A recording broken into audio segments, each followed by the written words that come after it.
Jamar. What's going on YouTube? Washington. This is Jamar here once again. Hey, what's going on YouTube? This is your boy Jamar84 here once again, and we're here for another episode of Q&A with Jay. Now, for those of you who are new to my channel who came via the Walking Dead reviews or Bad Girls Club All-Star Battle, Q&A with Jay is just a time when you guys send me email addresses. The email is jamar84@gmail.com. It's a part of the outro if you want to see it. And it'll be in the description as well. I put it everywhere. But people send me emails asking me questions, usually trying to get some sort of advice. And so I read the emails in a video. I don't pre-read them. I just kind of open when I see I have a new one, and I record myself so you can get like a live reaction and like a immediate response. So let's see this one. Okay, here we go. It says, my friend and I were both guys, had a falling out. Okay. I told him that I'm gay. Oh boy, I see where this is going. I already see where this is going. Okay, let me give it a chance. He is one of my closest friends, and I felt betrayed. No. Oh yeah, me and my friend. Let me start over. My friend and I were both guys, had a falling out. I told him that I'm gay. He is one of my closest friends, and I felt betrayed over the whole thing. I proceeded to confront him, and we got into an argument. Fast forward 2 months, he hasn't talked to me since. I left him messages telling him that I care about him and our friendship as a whole. I'm willing to talk things out, but he continues to shut me out. Should I continue to contact him? Should I give him more space, or should I give up entirely and move on? It sounds to me like he already has. Any help?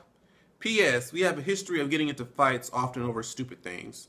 I know you're probably going to say, move on, he was never a true friend, but I believe differently because we were always honest with each other, and you can say my name, Benjamin.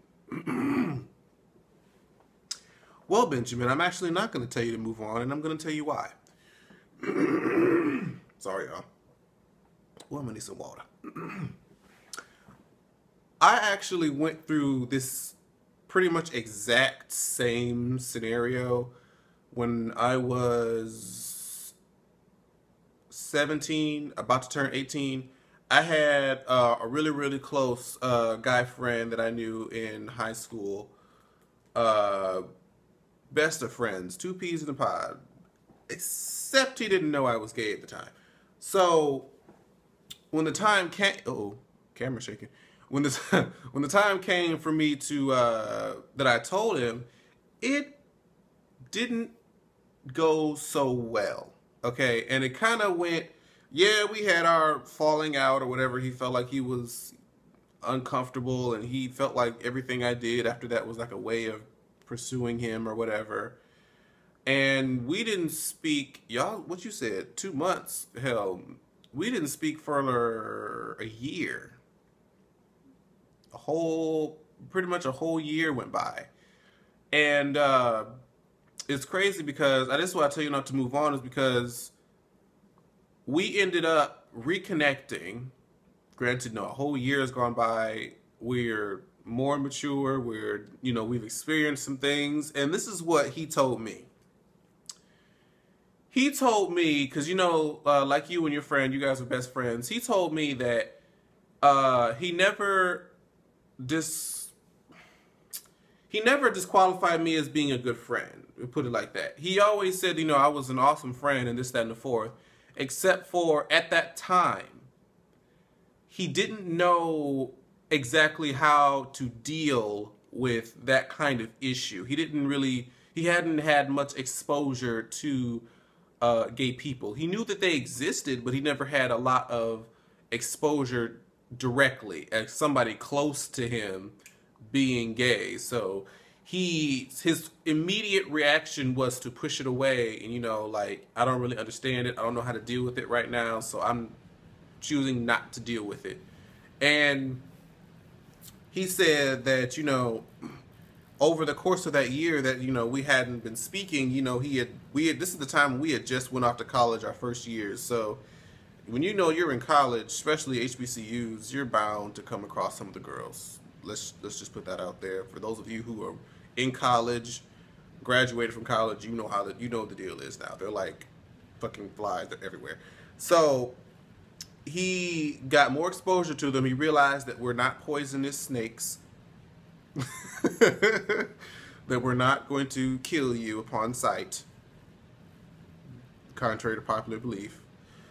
And so when we reconnected, you know, he felt more understanding, and it allowed us to grow. God damn, computer. You know what?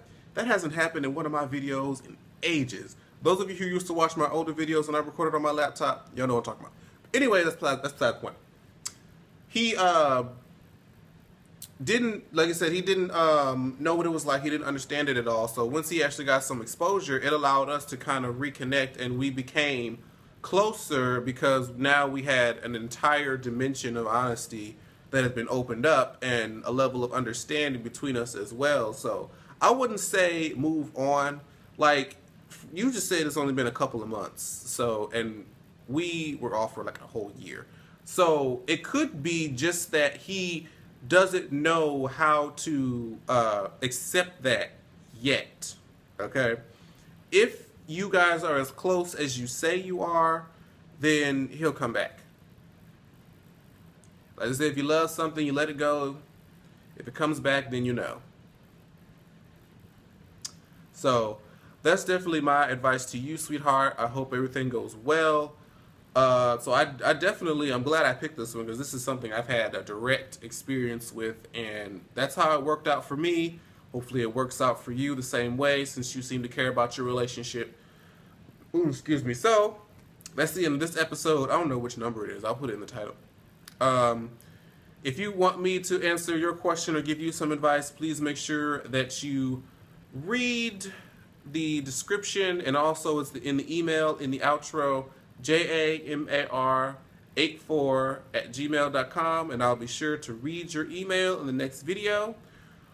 And yeah, that's pretty much it. There was no Bad Girls All-Star Battle this week. I didn't realize that until I tuned in and it was a fucking rerun. But that's neither here nor there. I'll see you guys in the next video. Bye-bye. Like, share, subscribe. Jamar, Washington, Washington.